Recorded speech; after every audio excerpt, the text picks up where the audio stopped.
All right, off to a good start. Let's let some people join here. Okay, hello. So, welcome to my Instagram Live. First time ever live. Kind of nervous.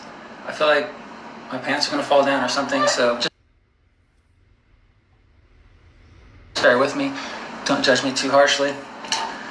I'm here to answer some questions, I guess tell you what I'm doing, which isn't much, but I will let you know what's going on over here. So yeah, obviously the reason that I'm doing this and that we're doing this is all the craziness and calamities that are befalling us in this country, in this world.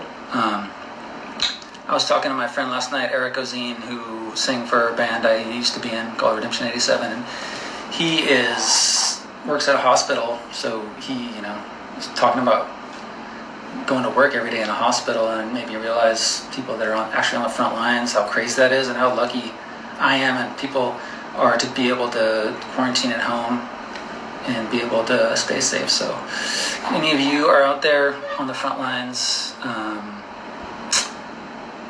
thank you, and be safe. I'm sure everyone's telling you this, be safe, stay sane. Anyway, so, yeah, things that I've been doing. It's supposed to be 5 things I've been doing in quarantine, but really, I think I've only been doing 2 things. The first one is making music, which luckily I'm fortunate enough to do that in the space that I'm in right now anyway. So as far as making music, nothing has really curbed that or stopped me from being able to do what I love and do,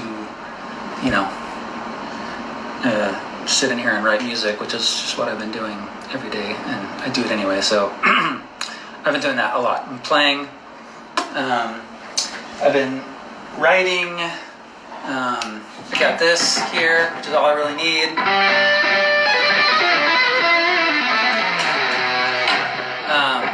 So I was sitting in here playing this guitar, writing music. As you know, we were working on a new album, and that is finished. This whole thing has kind of made our future plans a little up in the air, but at least we got finished with that before this happened, so I'm glad that that's in the can. The other thing I've been doing is talking about dinner. I feel like, much like the rest of you, I'm sure, my wife and I, Marissa, we turned talking about dinner into a full-time occupation. You start talking about dinner about 1. You finish talking about dinner after dinner. So she's got like a whole spreadsheet of all the things that we have to eat. She's got a perishable alert, stuff's about to go bad. So, a lot of strategizing about dinner, which is not a bad problem to have. But, so really those are the main 2 things that I've been doing. I've also been cutting my own hair with questionable success. Like one side keeps getting higher and one side keeps getting lower. I feel like the whole thing at the end of this is just going to be this like same haircut, but like on the side of my head. So we'll see how that goes. Anyway, I have some questions that you have been writing down, sending us, and I wrote them down. I wrote down some of them to answer. And I have them here, so if I'm looking down here, that's what I'm looking at. Okay, and I'm going to get to that. See if anything else I need to tell you about what I've been doing. You don't want to hear what I've been doing. It's not, I just been like watching movies and watching TV. Marissa did make me watch Sister Act 1 and 2, rewatch them. I haven't watched them since probably they were in the theaters. So that was an experience. And Scream, so like these movies from her childhood that she really loves. So, got that going for me. So let me get to these questions here. Are you tired of touring yet? I'm assuming yet means like after 20 some odd years of being a touring musician. No, I'm not. Touring is kind of like the reward.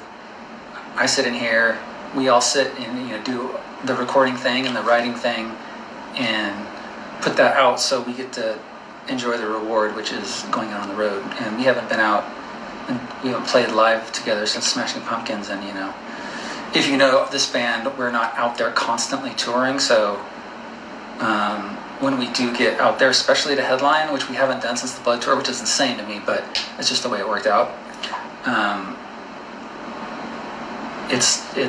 I love it. I'll never get tired of it.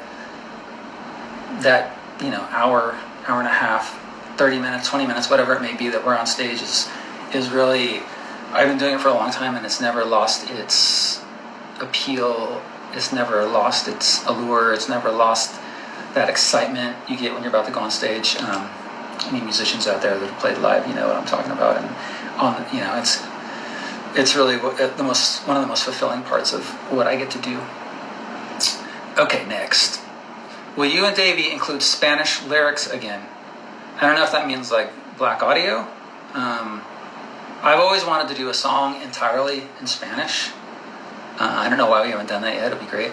And Davey's actually speaks Spanish really well. I'm kind of rusty, but he is pretty fluent actually.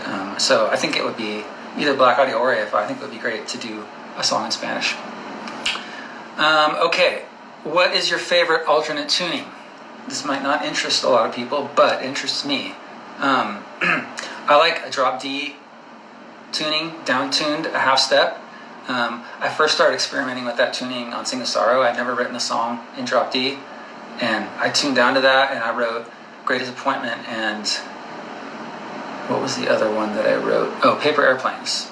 And I just fell in love with that tuning, and so and then December Underground, I wrote Endlessly She Said and Summer Shutter in that tuning. So ever since then, pretty much, I've written at least one song in that tuning. And I also, on Sing the Sorrow, came up with my own tuning, which, at least at the time, I think I invented because I Googled it and it didn't come up, which is DADFCE, which I call Dad Face. Dad Face tuning, I wrote a song in it that I really love. We never recorded it for whatever reason, but Dad Face, that's going to be on my tombstone. It's going to be my legacy, Dad Face tuning. Let's see, what else? What is your favorite song you sing? Singing is not my forte. That's why I'm a backup singer, not a lead singer. There's songs that I have fun singing my backup parts on, like God Called Sick Today or The Interview, which is kind of, daunting because at the end of that song, it's just me and an organ. So, it's kind of exposed out there singing that. So for all my off-key renderings of that song, I apologize. Get Dark is really fun, a new one we do to sing that. We all four get to sing. It's the thing I've always loved about being in this band is like all four of us, when we all sing, it's a kind of, to me, quintessential part of this band's sound.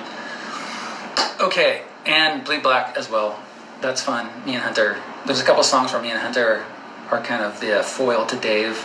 That one and Narrative of Soul Against Soul and Black Sails, we do our kind of like low melodic thing, and then Dave comes over the top with the ill high E screaming.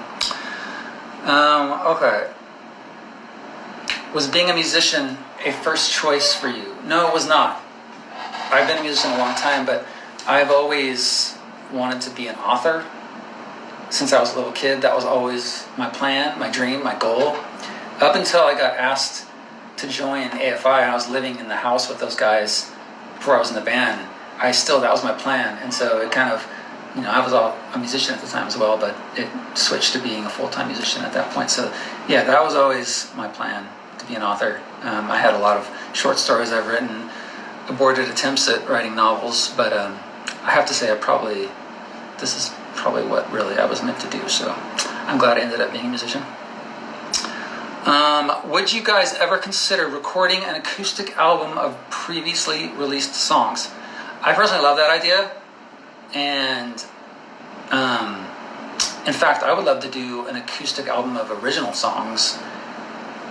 Over the years, Davey and I have written a bunch of songs that are great acoustic songs and never made it on any record, maybe because they were more suited to be acoustic, but I love that idea. I don't know if we'll ever do it because there's a lot that goes into releasing an acoustic album. But anyway, it's a good idea. Here's the interesting one. Have you ever considered playing in Tijuana? We've never been asked to play in Tijuana. We love playing in Mexico. Who knows? Maybe. I've had some wild times in Tijuana when I was a teenager. Not probably wild like you're thinking wild, but still fun. And I have fond memories of Tijuana. And I'm surprised I ever made it out of there alive. Tijuana in the 80s. Let's see. Who or what influenced you to play music/guitar? You're a badass. Well, thank you. Appreciate it. I really got serious about guitar when I was in high school, and I got mono, and I had to stay home from school for like 2 months. And I had a guitar, and I would sort of plink around on it, but that's when I got serious, and I had all this downtime, so I really started learning how to play and focusing on it. And I didn't really have any guitar idols. I mean, I love Robert Johnson, who's a blues player from the 30s, but obviously stylistically that's not what I do, so I don't know. I just kind of made it my own way, which I'm glad. I never took lessons. I just kind of figured it out, making mistakes and learning the fretboard on my own. I see someone just asked how much is doing. She's doing good. She's old as hell. She's old as shit. She's like 9,000 in human years, but considering she's doing pretty well. She's like going gray, which is funny. But it's nice to have her as a quarantine watchdog. Okay, moving on. What other bands/artists would you love to play for? It's strange. In all the years that I've been playing music, I've never played on someone else's song or album or anything. I've only played on my own stuff or bands I've been in. So, there's hundreds of bands that I love. I would play on their music in an instant. So it just has never happened. So who knows? Maybe in the future. What, in your opinion, is the most difficult AFI song to play on guitar? There are some that have some tricky/complex parts, like Endless, She Said, or Now the World, Great Disappointment. But it just makes them more fun to play for me. Some of the parts, if you're playing them live, those aren't songs that we play every night, so we're not as rehearsed on those, so you're kind of like flying by the seat of your pants, so it makes it more exciting because you're like, do I remember the fingering for this next part? And then you play it and you're like, oh, I did. Or I screwed up, and then, I run backstage. Let's see. What have you been reading lately? I just finished a book that I thought was great by M.R. Carey, who wrote The Girl with All the Gifts, and the book is called The Book of Coley. So I recommend that. What's the newest project you're working on right now? I've been, like I said before, making a ton of music, writing a bunch, playing, composing. But one thing I've been working a lot on is I've been making music with a friend of mine, and she's got a really cool voice, really unique voice, and we've written a bunch of songs together. So I would love to see that get released at some point and come out. We'll see. Moving on. What's these flags? What are these flags? They're too small. I can't see them. Okay. If you could go back and replay any show at any venue, which would you choose and why?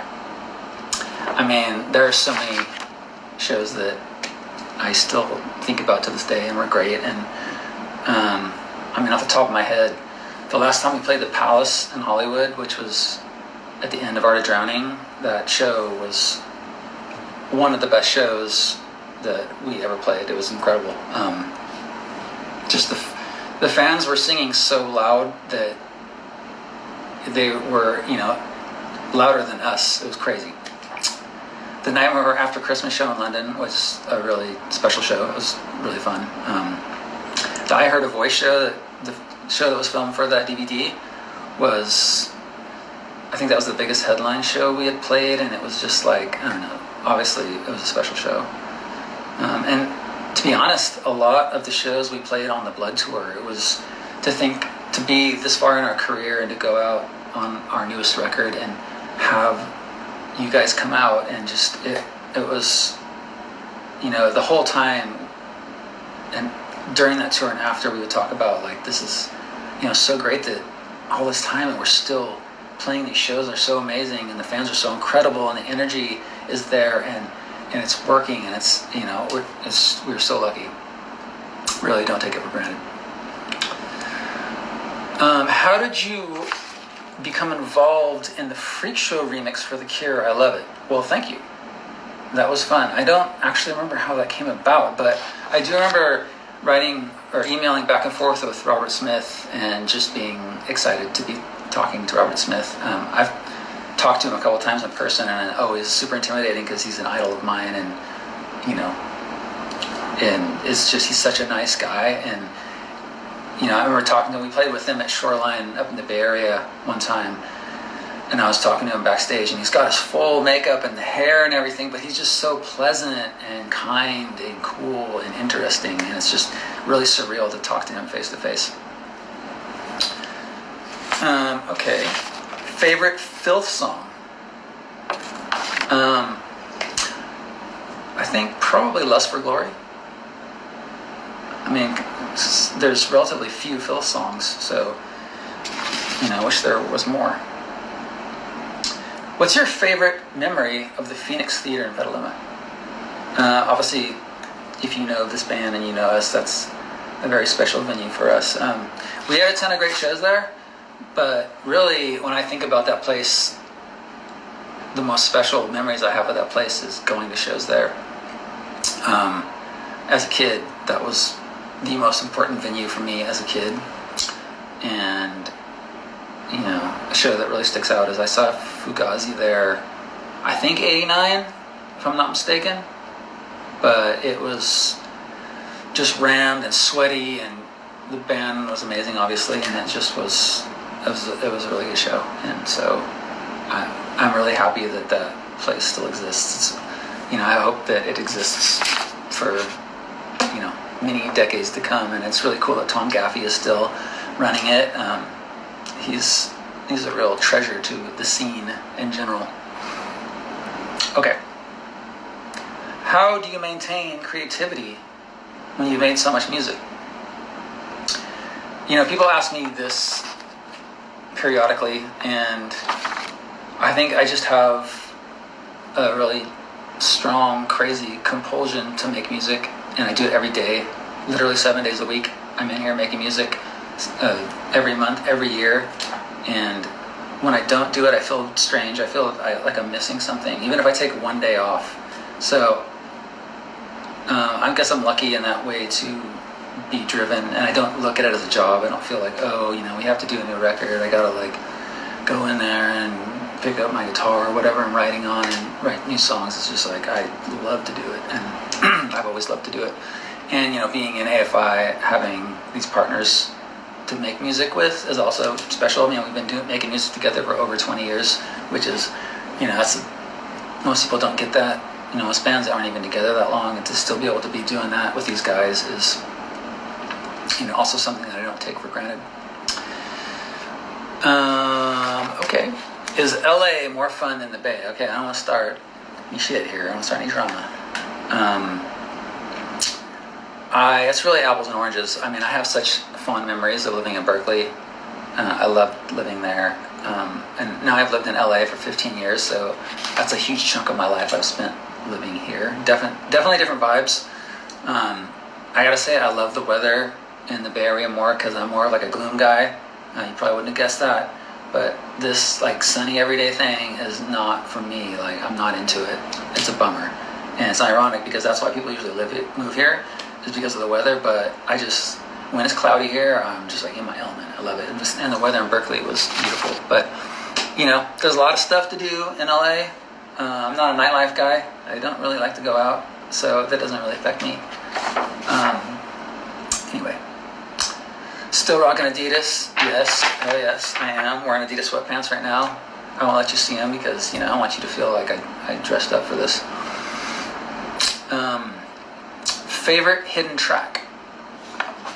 I have to say probably This Time Imperfect. Yeah. Yeah, that's a great song, if I do say so myself. I remember coming up with, this grandiose plan of doing that transition outro part with a spoken word.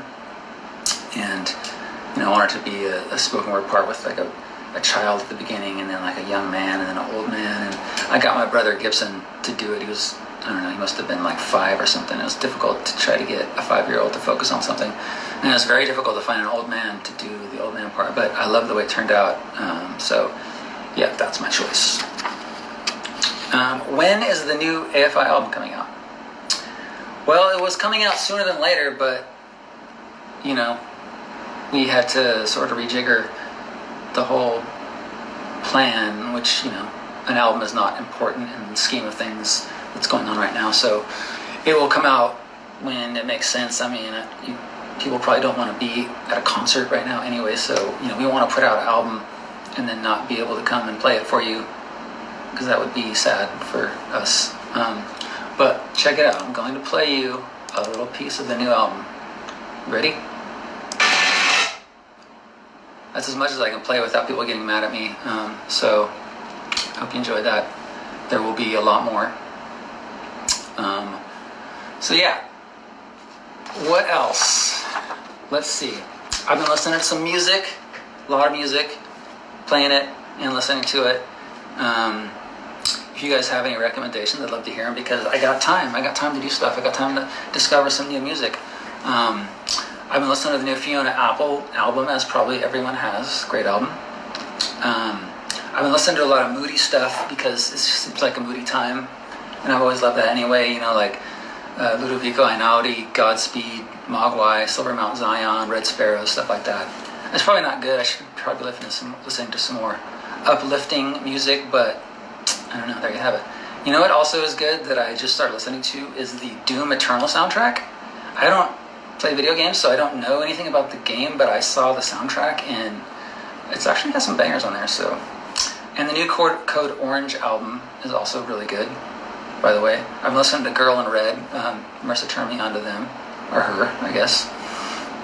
So, let's see, what else? Anyone need any TV or movie recommendations? I don't have much, but I would like to get some from you, because, once again, there's only so much you can do in a day. I watched Tiger King, of course, like everyone else. I watched The Outsider. That's a good series. And if you need some recommendations, some good things that I have watched, Chernobyl was really good. It's really, I don't know, it's extremely heavy and depressing, so I don't know if that's something you want to watch right now, but probably the most affecting TV show I've ever watched. So if you want to go there, then do so at your own risk. And Pen 15, I don't know if you've seen this show, but it's probably my favorite show of the last few years. It's so good and so funny. So yeah, that. And okay, so how long have I been doing this? 23 minutes? I feel like I've been on here for like an hour. Okay, hold on. Let me look at some more questions then.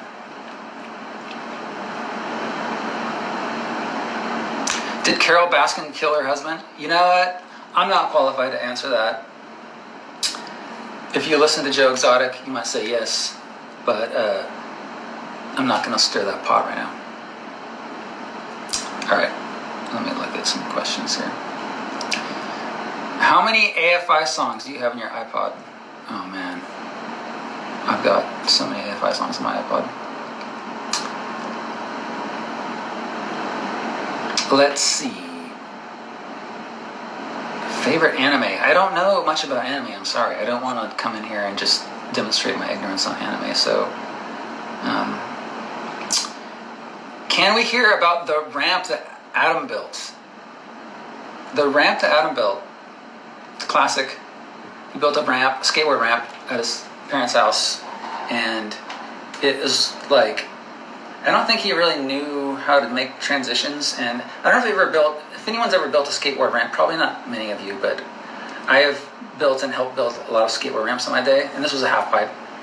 And it's easy to make the transitions wrong and crazy, so it was like super steep, and it was very difficult to skate and very dangerous, But it was fun, and that ramp was classic. We had a lot of fun sessions there, probably skating terribly and doing bad tricks. All right, let's see.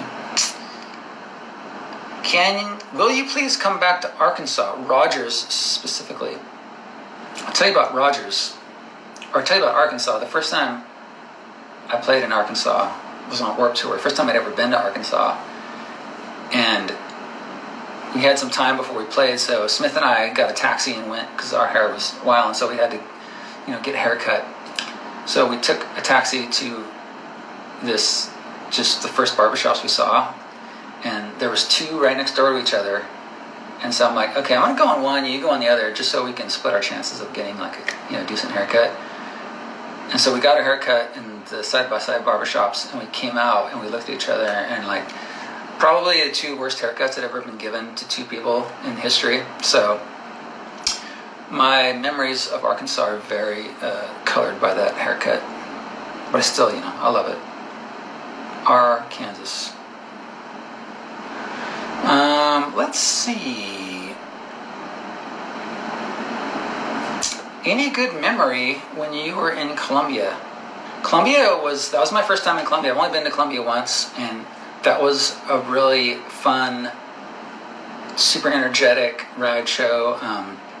Columbia is crazy. I don't know if you've ever driven in Columbia, but it's wild. It took us like 4 hours or something to go, 10 miles to the venue. So the streets are on another level, and the mosquitoes are on another level there as well. But the fans and just the excitement for music there is, I would love to go back to Columbia.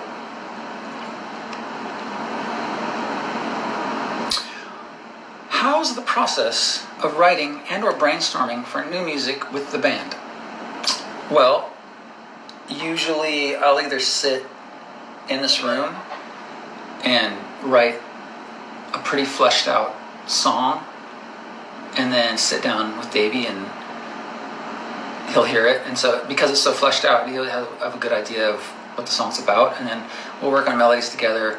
He'll bounce melodies off me, and then once the melody is there, because melody is king, kids, he'll take it and write the lyrics.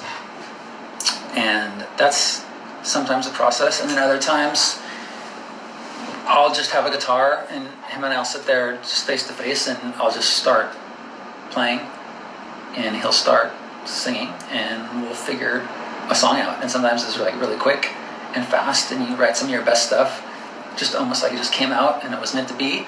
And sometimes you have to really labor over it, which isn't as fun, but that's the way of music. What else? When will they come to Mexico? They will come to Mexico as soon as possible, because it's really criminal how long it's been since we've been to Mexico, and we need to rectify that soon. Do you remember putting your foot through a wall in Boise in 2000? I do remember that. It was on the Rancid Distillers Tour, I believe. Yes, it was. And, back then, I still run around on stage, but back then I used to really spaz out on stage. And we were in the middle of playing a song, and I was going to just run across the stage and run up the wall and jump off the wall backwards and just do some thing. And so I ran, and I put my foot to step, to run up the wall, and it just went all the way in the wall. So my leg, not just my foot, but my entire leg went all the way into the wall. So I was still playing the song facing the wall with my leg all the way in the wall. And then I kind of pulled like a backwards somersault move out of there with all the drywall dust and stuff. And, I think I recovered well. Okay. Let's see. See, this is why I printed all these out, so I wouldn't have to do this, but then I got through them so quickly. Now I gotta look at the live ones. So just bear with me, please. Do you still skateboard? I do still skateboard. Not as much as I used to. I mean, when I was, a teenager, I spent many years of my life, that was my life, was skateboarding. And when I went to college and started, playing music, it just wasn't as much time to do all those things. But I remember one of the last times I was skating seriously, we were on tour for Sing the Sorrow, and I was skating around inside the venue before the show, and I tried to ollie over like a carpet roll or something, and somehow I ended up flat in the air and just went straight down and landed on my back, and I thought, like, this is not a good idea. Like, if I hurt myself and I have to ruin the whole tour for everyone, my whole band, I probably should, focus on one thing or the other. So someone just asked how Smith is doing and to tell him that you love him, and Smith is doing good. He just sent me a picture of him yesterday with his quarantine hair, and he's looking good. He's looking fit. Hair, questionable. It kind of looks like a Civil War general or something, but it's not necessarily a bad look. It's kind of a Houdini vibe, so not a terrible look for him, but, he's doing good. Someone else asked if Carol Baskin, do I think Carol Baskin killed her husband?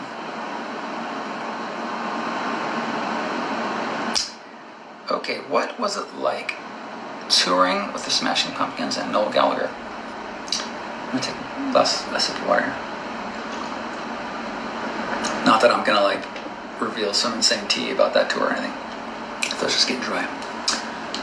It was really fun. I mean, I had met Billy before that, and we had written some songs together, and so I knew that he was a really cool guy, really artistic, really intelligent, and so and obviously, like pretty much everyone, I've loved his band forever, so it was exciting to be able to go on that tour, and being on tour with Noel Gallagher, who's a legend, was just some icing on the cake, and it was really fun, and the crowd was really receptive, which was cool, because when you go out on a tour, it's not your tour, you're just an opening band, people are there to see someone else, maybe they never even heard of you, they don't know your songs, but people were really receptive to what we were doing, which made it all the much better.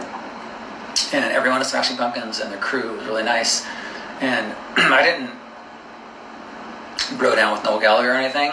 I was walking in backstage, I was walking into the dressing rooms one time, and he was walking the other way, and he waved at me, so that was probably the only interaction I had with him, but he seemed very pleasant, very nice.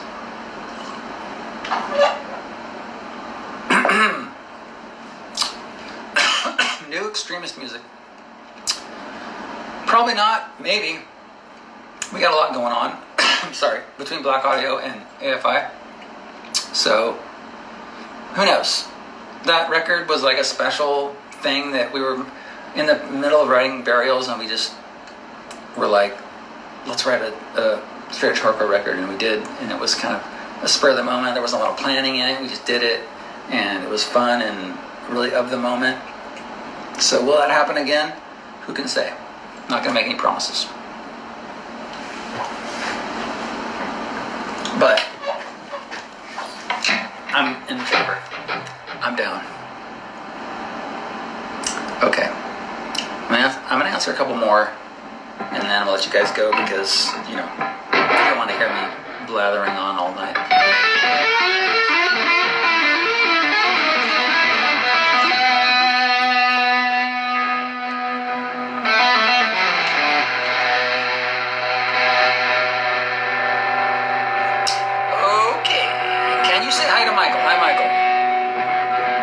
Scott. Smith is constantly texting me Michael Scott quotes and Michael Scott clips, so I know a lot about Michael Scott. Do you remember when the band came to Brazil for the first time in the Lollapalooza Festival in 2013? I do. It was the first time I'd ever been to South America, and it was really fun, and that whole tour was great. Johnny Marr was on that tour, which was a highlight for me. But yeah, Brazil was great, especially since the day of the Brazil show, Smith got a tattoo that he let me draw, and I am not a good artist, let me tell you. I drew a tattoo for him, and he got it there, and he probably wasn't in any condition to be getting off the cuff tattoos, but you know, it's his body. All right, I'm gonna answer one more question, and then I'm gonna go and talk about dinner for about 3 hours. Let's see, I gotta choose a good one because it's the last one. Any songs you wish you could change or regret making? I mean, to be honest, every time we put out an album, going back from, you know, Black Sails on, I always, when I hear it, I'm like, why did I do that? Why didn't I do this? How could I let that part go? Why didn't I fix that? I should have done this. And that's just the nature of me as a songwriter, I guess. So, which I think is good. I think the second you become complacent and happy with what you're doing, then you're not going to push yourself to improve and do better and to advance your art. So, I guess that question would, or the answer to that question would be virtually every song. There's always some way that I felt like I did not succeed. And I'm fine with that. I'm happy with that. So, that was me doing Instagram Live for the first time, really any social media live for the first time. You know, I'm pretty new to social media, as you know. I'm trying to do Instagram, not great at it, but I'm making an attempt. And thank you for watching me. I hope that I've illuminated some of these pressing questions. And anything else I need to say here? I think I answered all these questions, so I think I'm good. You know this already, but be safe out there. Stay sane. Social distancing, all that. Love you guys. You guys are the reason that we've been able to live our dream for the last 20 years, and I never take it for granted. I know that I'm incredibly lucky and fortunate to be able to do what I do, and it's because of you guys. And so take care of yourselves, and we hope to see you as soon as possible out there playing songs from our new record, playing songs from our old record. And yeah, so thanks for watching me, and goodbye. Jade Puget signing off.